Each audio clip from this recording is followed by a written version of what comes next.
بسم اللہ الرحمن الرحیم۔ یہ تو میں بھی نہیں دیکھ سکا، میں نے کہا، اور ہاں، میرا تمہیں چھوڑ کر جانے کو دل نہیں چاہ رہا، کہیں تم پر کوئی بات نہ آ جائے، کسی کے غیظ و غضب کا نشانہ نہ بن جاؤ۔ میں اتنی کمزور، اتنی مسکین اور اتنی بے ضرر نظر آتی ہوں کہ میری طرف کوئی زیادہ دھیان نہیں دیتا۔ ہاتھی مجھ جیسی چیونٹی کو کچلنا پسند نہیں کرتے، اسی لیے کبھی کبھی اپنے یہ بے وقتی مجھے فائدہ مند محسوس ہونے لگتی ہے۔ تم بالکل بے فکر ہو کر جاؤ، صرف اپنی جان کی فکر کرو۔ اس کا لہجہ ان بے غرض اور جان نثاروں دوستوں کا سا تھا جو صرف خوش نصیبوں کو ہی میسر آتے ہیں۔ میں جلد از جلد یا تو خود تمہیں لینے آؤں گا یا میرا کوئی آدمی آئے گا، تم بلا جھجک اور بلا تاخیر اس کے ساتھ چلی آنا۔ میں نے دروازے کا رخ کرتے ہوئے کہا، تم نے بلایا تو میں ضرور آؤں گی۔ اس کی دھندلی آنکھوں میں مشکوک سی مسرت کی کرن لہرائی، جیسے اسے یقین نہ ہو کہ میں واقعی اسے بلاؤں گا۔ جھونپڑی سے نکل کر میں نے نہر کی پلیا کی طرف دوڑ لگا دی۔ اس وقت سپیدہ شہر نمودار ہو چلا تھا۔ میرا اندازہ تھا کہ اس وقت گاؤں کے لوگ یا تو کیسر ملک کی حویلی کی طرف جا رہے ہوں گے یا پھر کھیتوں کی طرف۔ غنیمت یہ تھا کہ دونوں کے راستے اس طرف سے نہیں تھے۔ نہر پار کر کے کچھ فاصلہ طے کرنے کے بعد میں چھوٹی سڑک پر پہنچ سکتا تھا، لیکن ایک چیز مجھے پریشان کر رہی تھی کہ اس سڑک پر بسوں کی آمد و رفت بہت کم تھی۔ گھنٹے دو گھنٹے بعد کوئی بس آتی تھی اور اتنی دیر بس کے انتظار میں کھڑے ہونا میرے لیے خطرے سے خالی نہیں تھا۔ یہ سڑک تقریباً 3 میل آگے جا کر بڑی سڑک سے ملتی تھی، جس پر سیالکوٹ اور لاہور وغیرہ جانے والی بسوں اور ویگنوں کی کافی آمد و رفت رہتی تھی۔ اگر میں وہاں تک پہنچنے میں کامیاب ہو جاتا تو پھر مجھے سواری کے لیے انتظار قطعاً نہ کرنا پڑتا، لیکن سچی بات یہ تھی کہ مجھ میں اب 3 میل مزید دوڑنے کی ہمت نہیں رہی تھی، اور سست رفتاری سے چلنا بھی خطرے کو دعوت دینے والی بات تھی۔ اسی ادھیڑ بن میں بہرحال میں چھوٹی سڑک پر پہنچ کر ایک طرف کھڑا ہو گیا اور صبح کی تازہ اور فرد بخش ہوا میں سانس درست کرنے لگا۔ اب تک اعصاب پر اتنا بوجھ پڑ چکا تھا اور اس تیزی و تندی سے ہر چیز کا مقابلہ کرنا پڑا تھا کہ اب ذرا آرام سے فرد بخش ہوا میں کھڑا ہوا تو گویا یکدم سارا تناؤ اور ہیجان خیزی رخصت ہو گئی اور ذہن پر غنودگی کا سا حملہ ہونے لگا۔ بھوک بھی بڑے زور کی لگ رہی تھی۔ سست کر دینے والے کئی عناصر ایک ساتھ جمع ہو گئے تھے۔ میں نے سر جھٹک کر اپنے آپ کو مستعد اور چوکنا رکھنے کی کوشش کی، اور اسی لمحے میری نظر دور سے آتے ہوئے ایک سائیکل سوار پر پڑی۔ صبح صادق کے سرمئی اجالے میں وہ دھیرے دھیرے سست سے انداز میں پیڈل مارتا آ رہا تھا۔ میرا سست پڑتا ہوا ذہن دوبارہ کچھ مستعد ہو گیا۔ پیدل چلنے سے تو سائیکل پھر بھی غنیمت تھی۔ سائیکل سوار میرے گاؤں کی طرف نہیں مڑا بلکہ سیدھا ہی آتا رہا۔ شاید وہ بڑی سڑک کی طرف ہی جا رہا تھا۔ اب میں صاف طور پر اسے دیکھ سکتا تھا۔ وہ ایک عام سا ڈھیلا ڈالا اور مفلوق الحال دیہاتی تھا۔ گھٹنوں سے ذرا نیچے دھوتی، لمبا سا ڈھیلا ڈالا کرتا، سر پر مختصر سی پگڑی اور کندھے پر رومال۔ انجانے تفکرات میں گم پیڈل کی حرکت کے ساتھ ادھر ادھر کو ہلتا ہوا وہ میرے خاصا قریب آن پہنچا۔ تب اچانک ہی اس کی نظر مجھ پر پڑی اور وہ یوں بکھلا کر سائیکل سے گرتے گرتے بچا جیسے اس نے کسی مگرمچھ کو خشکی پر رینگتے دیکھ لیا ہو۔ میں نے اسے رکنے کے لیے ہاتھ دیا تو وہ بریک لگائے بغیر ہی سائیکل سے اتر پڑا اور کچھ دور تک سائیکل کے ساتھ ہی دوڑتا ہوا آیا۔ اگر میں ایک طرف نہ ہٹ جاتا تو وہ یقیناً سائیکل میری ٹانگوں میں گھسیڑ دیتا۔ سائیکل کو قریب سے دیکھ کر مجھے قدرے مایوسی ہوئی۔ زنگ آلود سی اس سائیکل کے انجر پنجر ڈھیلے ہی معلوم ہوتے تھے، لیکن پھر مجھے یاد آیا کہ زندگی میں ایک بار پہلے بھی ایسی ہی ایک کھٹارا سائیکل بہت اہم موقع پر میرے کام آ چکی ہے۔ کہاں جا رہے ہو بھائی؟ میں نے اس کو سہارا دے کر سنبھالتے ہوئے ملائمت سے پوچھا۔ وہ شکر گڑھ موڑ تک اس نے سنبھل کر اپنی حالت پر قدرے جھیمتے ہوئے کہا، اگر تم مجھے بھی ساتھ بٹھا کر وہاں تک لے چلو تو تمہاری بہت ہی مہربانی ہوگی۔ میں نے درخواست کی، لیکن پھر مجھے خیال آیا کہ وہ بیچارہ خاصا ناتما سا آدمی تھا، وہ تو اکیلا ہی رینگنے کی اسی رفتار سے آ رہا تھا، مجھے بٹھا کر تو شاید پیڈل کو حرکت دینا بھی اس کے بس میں نہ رہے، اس لیے میں نے جلدی سے کہا بلکہ اخلاق کا تقاضا تو یہ ہے کہ تم آرام سے آگے بیٹھو، میں چلاتا ہوں۔ جیسے تمہاری مرضی بھائی صاحب، اس نے کچھ اس انداز سے کہا گویا میں نے بہت اصرار کیا ہو اور وہ میرے اصرار کے سامنے مجبور ہو گیا ہو، شاید وہ خود بھی تھکا ہوا تھا۔ اس کی سائیکل پر پیچھے دودھ کا ایک درمیانے سائز کا ڈرم لٹکا ہوا تھا اور کیریئر پر گنوں کا خاصا بڑا گٹھڑ لدا ہوا تھا۔ میں نے سائیکل سنبھالی تو وہ اچک کر آگے بیٹھ گیا اور غیر ارادی طور پر اس نے سکون کی سانس لی۔ دل ہی دل میں وہ یقیناً خوش تھا کہ اسے سائیکل چلانے سے نجات مل گئی تھی، لیکن جب کچھ دور تک آرام سے چلانے کے بعد میں نے اپنی مرضی کے مطابق سائیکل رفتار بڑھانا شروع کی تو اس کے ہوش اڑنا شروع ہوئے۔ میری کوشش تھی کہ میری بچی کھچی تمام توانائی میری ٹانگوں میں سمٹ آئے۔ ذرا سی دیر میں وہ کھٹارا سائیکل ہوا سے باتیں کرنے لگی تو اس کا مالک بیچارہ بری طرح بکھلا گیا۔ سائیکل بھی شاید اپنی تیاری کے دن سے لے کر آج تک اس رفتار سے نہیں چلی تھی، اور اب اس عالم ضعیفی میں جب کہ اس کے تمام اعضاء اور اجزائے ترکیبی کھڑکھڑانے لگے تھے، اسے اس رفتار سے چلنے کی بالکل ہی عادت نہیں رہی ہوگی، چنانچہ اس کا ہر پرزہ پوری طاقت سے آہوزاری کر رہا تھا۔ وہ کہنے کو ایک سائیکل تھی مگر شور تقریباً ایک ٹرین جتنا مچا رہی تھی۔ پیچھے کیریئر پر دودھ کا ڈرم بری طرح کھڑکھڑا رہا تھا، گنوں کا گٹھڑ ادھر ادھر لہرا رہا تھا، سائیکل کا مالک الگ اپنی جگہ ہر جھٹکے ڈنڈے پر اچھل رہا تھا اور کرا رہا تھا۔ ایک بار وہ دودھ کے ڈرم کی کھڑکھڑاہٹ بڑی تو وہ چلایا، بھائی یہ ڈرم گر جائے گا، پرواہ مت کرو، تم دوسرا ڈرم لے لینا۔ میں نے چلا کر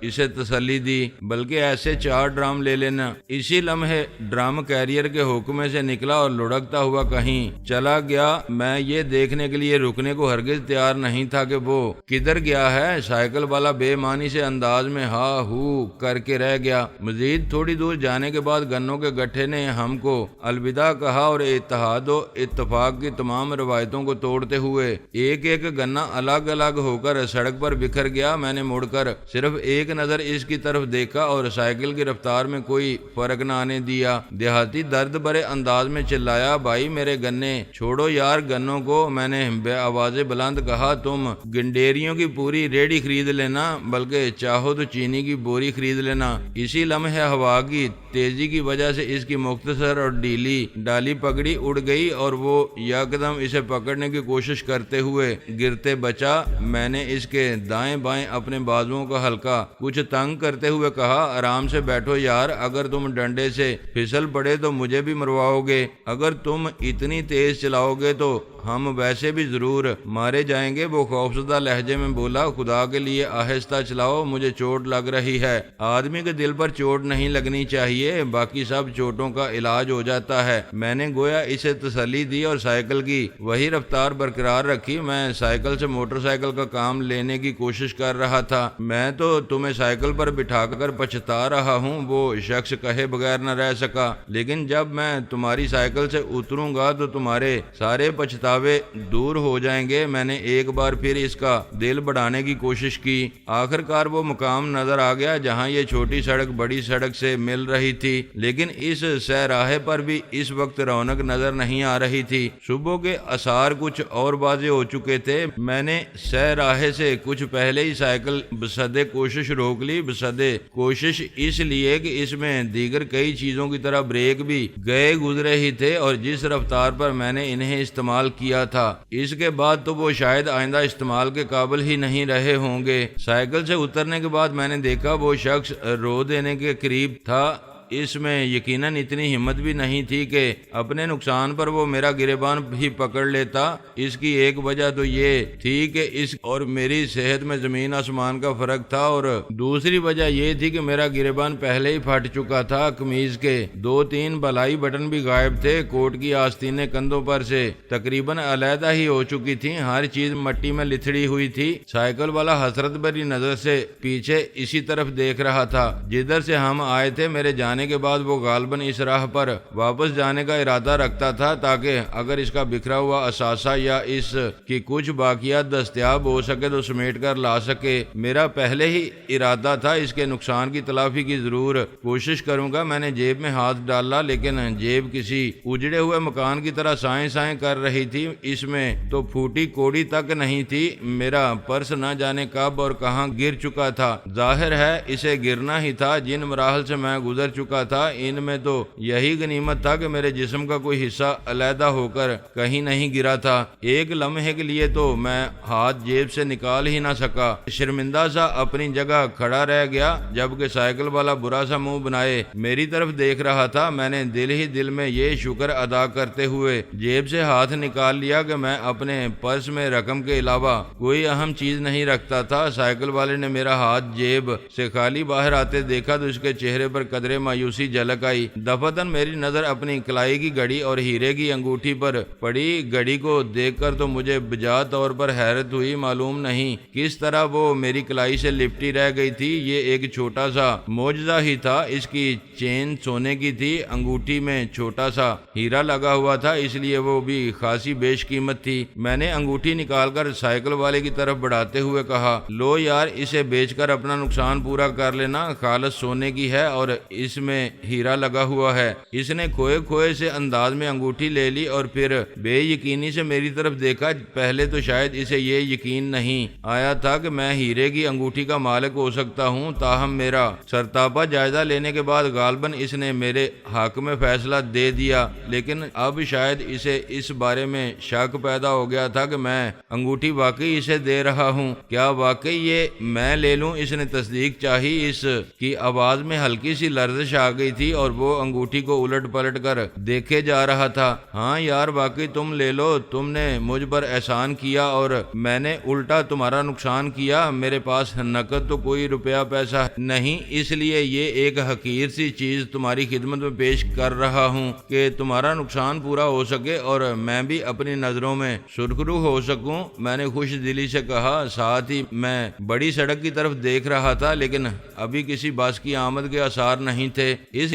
شخص کی آنکھوں میں ایک لمحے کے لیے خوشی کی چمک ابری، لیکن دوسرے ہی لمحے اس کی جگہ مایوسی کے اندھیرے نے لے لی۔ وہ انگوٹھی واپس میری طرف بڑھاتے ہوئے بولا، یہ اگر واقعی اصلی ہے تو میں نہیں لے سکتا۔ میں اگر اسے بیچنے گیا تو پولیس مجھے پکڑ لے گی کہ میرے پاس اتنی قیمتی چیز کہاں سے آئی ہے۔ وہ بھی ٹھیک کہہ رہا تھا، اس نقطے کی طرف تو میرا دھیان ہی نہیں گیا تھا۔ غریب آدمی تو بیچارہ کسی سے غیر متوقع انعام بھی نہیں لے سکتا۔ میں نے اس کا کندھا تھپکتے ہوئے کہا، تم رکھ تو لو، جب کبھی حالات مناسب نظر آئیں یا بغیر کسی خطرے کے اسے فروخت کرنے کا موقع میسر آئے تو کر دینا۔ اب اور کیا کیا جا سکتا ہے؟ میری سمجھ میں بھی نہیں آ رہا تھا کہ اس کا حل یا متبادل کیا ہو سکتا ہے۔ اس شخص نے قدرے تذبذب کے سے عالم میں انگوٹھی جیب میں رکھ لی۔ اسی اثناء میں مجھے سڑک پر بس آتی دکھائی دی۔ اچانک مجھے خیال آیا کہ کرائے کے لیے بھی تو پیسے درکار ہوں گے۔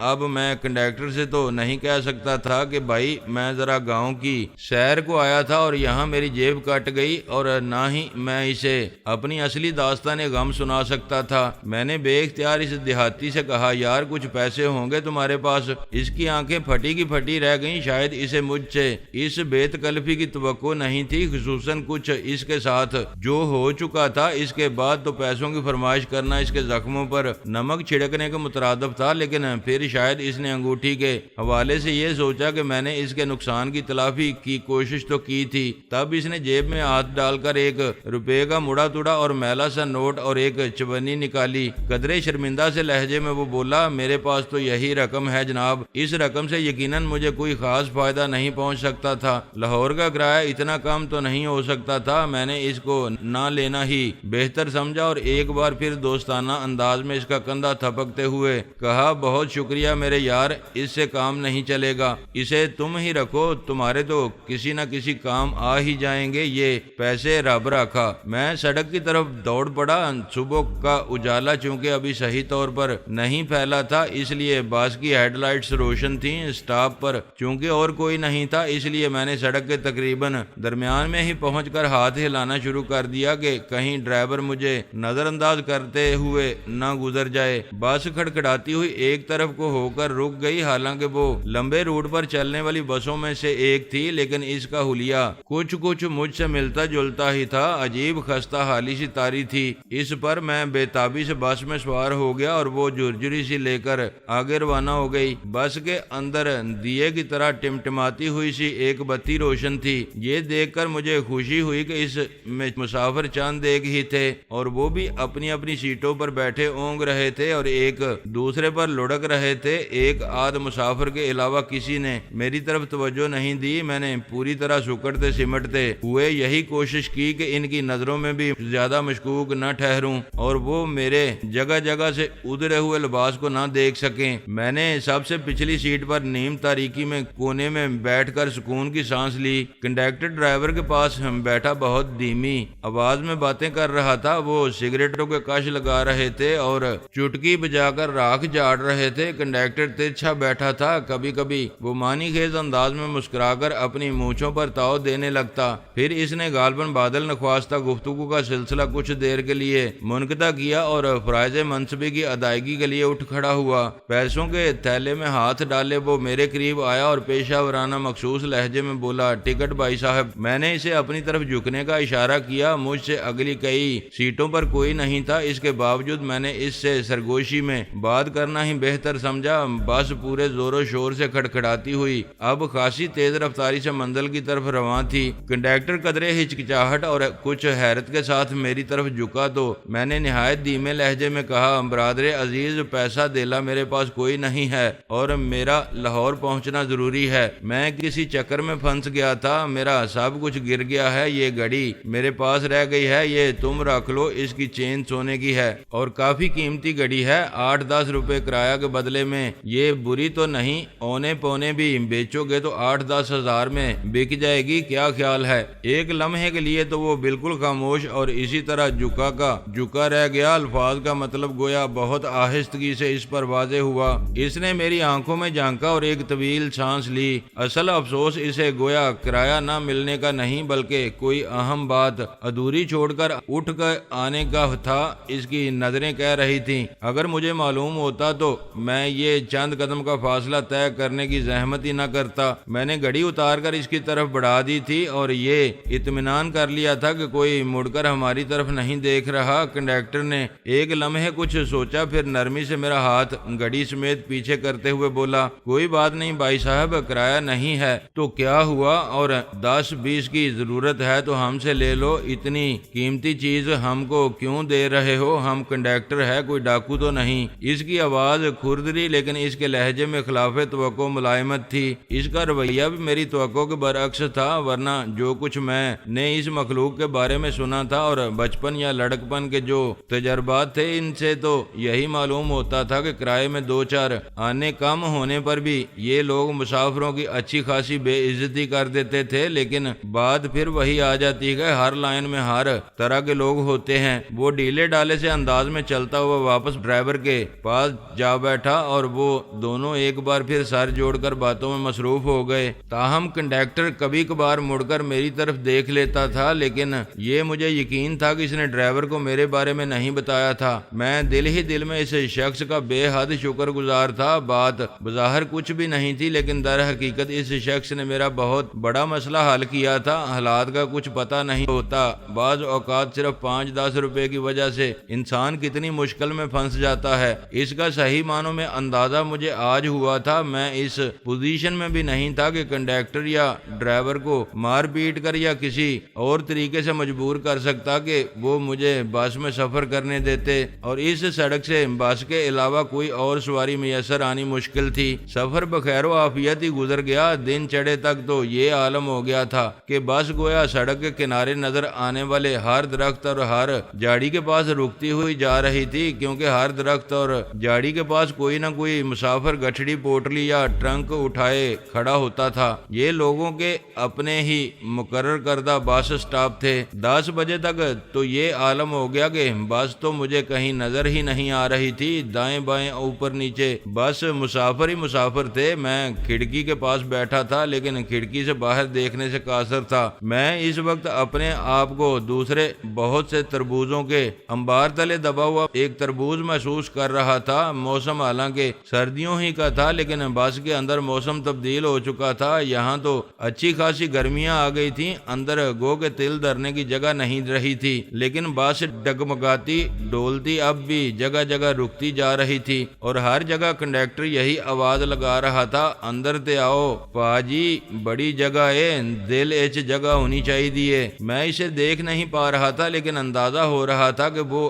اب بھی مزید مسافروں کو اندر ٹھونسے جا رہا تھا، اور اپنے اس کمال کے لیے وہ بلا شبہ کسی نہ کسی ایوارڈ کا مستحق تھا، ورنہ میں تو یہی سوچ کر پریشان تھا کہ جو مسافر اب تک اندر ٹھونسے جا چکے ہیں انہیں کیسے باہر نکالا جائے گا۔ چہ جائے گا اس میں مزید مسافر ٹھونسنا۔ بس کے اندر کی گھٹن اور مختلف لوگوں کے پسینے کی ہمک سے میرا دل خراب ہونے لگا۔ اوپر سے میں بہت تنگ سی جگہ میں پھنسا بیٹھا تھا، 2 سیٹوں کے درمیان جگہ اتنی کم تھی کہ مجھ جیسے لمبے ترنگے آدمی کے لیے تو اس جگہ میں اپنی ٹانگیں فٹ کرنا ہی ایک مسئلہ تھا۔ مزید یہ کہ آڑے ترچے کھڑے ہوئے لوگ ہر طرف سے مجھ پر جھکے ہوئے تھے۔ ایک بار تو میں یہ سوچنے پر مجبور ہو گیا کہ اس سے تو بہتر تھا میں پیدل لاہور کی طرف سفر شروع کر دیتا۔ دوسرے ہی لمحے مجھے خیال آیا کہ شاید میری آرام دہ زندگی اور ایک عرصے سے میرے ارد گرد پھیلی ہوئی آسائشوں نے مجھ پر اثر کرنا شروع کر دیا ہے، ورنہ ایک عام انسان کی زندگی تو یہی ہے۔ ہمارے ہاں کم از کم 70% لوگ تو انہی تمام مسائل اور انہی تمام معمولات کے ساتھ زندگی گزار رہے ہیں، اور میں چاہتا تھا کہ میں ان تمام چیزوں سے مانوس رہوں، خواہ میں کتنا ہی مزید دولت مند ہو جاؤں، لیکن ایک عام آدمی کی زندگی گزارنا میرے لیے کبھی بھی مسئلہ نہ بنے۔ اب بھی روزمرہ کی مختلف ورزشوں اور مختلف فنون حرب کی مشق کی بدولت میرا جسم تو تمام مشقتی صعوبتیں اور سختیاں برداشت کرنے کا عادی تھا، لیکن مزاج میں شاید کہیں تھوڑی بہت نزاکت آ گئی تھی۔ میرا ارادہ تھا کہ میں اب اس طرف سے بھی خبردار رہوں گا اور مزاج میں اس نزاکت کو جڑ نہیں پکڑنے دوں گا۔ اس عزم کے ساتھ ہی میری طبیعت سے ناگواری ختم ہو گئی، اور میں نے اپنے آپ کو اس ماحول کا ایک حصہ محسوس کرنا شروع کر دیا۔ اسی لمحے ایک اور مسئلے نے ستانا شروع کر دیا۔ بھوک پیاس بڑی شدت سے محسوس ہونے لگی۔ میں اچھا خاصا خوش خوراک آدمی تھا، اور خاصا طویل وقت میں نے کڑی مشقت اور دوڑ باغ میں گزار دیا تھا۔ اس دوران ایک کھیل بھی اڑ کر منہ میں نہیں گئی تھی، اور ایک بوند پانی بھی نہیں پیا تھا۔ اب حالات کا تناؤ کچھ کم ہوا تھا تو معدے وغیرہ نے بھی بڑی شدت سے اپنی موجودگی کا احساس دلانا شروع کر دیا تھا، بلکہ اب تو گویا معدے میں ٹیسیں سی اٹھ رہی تھیں۔ راستے میں زیادہ تر سٹاپ قصبے دیہات کے تھے۔ بس جہاں بھی رکتی باہر سے نوجوانوں اور بچوں کی بانت بانت کی آوازیں سنائی دیتی۔ میں بمشکل انسانی بازوؤں، گردنوں اور پگڑیوں کے درمیان کوئی جری سی پا کر کھڑکی سے باہر دیکھتا۔ مختلف عمروں کے لڑکے مختلف چیزیں فروخت کرنے کی کوشش میں دیوانہ وار بس کے گرد چکر لگاتے نظر آتے۔ کوئی تھال میں پکوڑے سجائے ہوئے تھا اور کوئی کینو مالٹے اٹھائے ہوئے تھا۔ کسی نے گنڈیریوں کی تھیلیاں انگلیوں میں پھنسائی ہوئی تھیں تو کسی نے دال موٹ اور مونگ پھلی، کوئی کلفیوں کا تھرماس اٹھائے ہی بھاگا پھر رہا تھا، اور نمونے کے طور پر 2 کلفیاں ہوا میں لہرا رہا تھا۔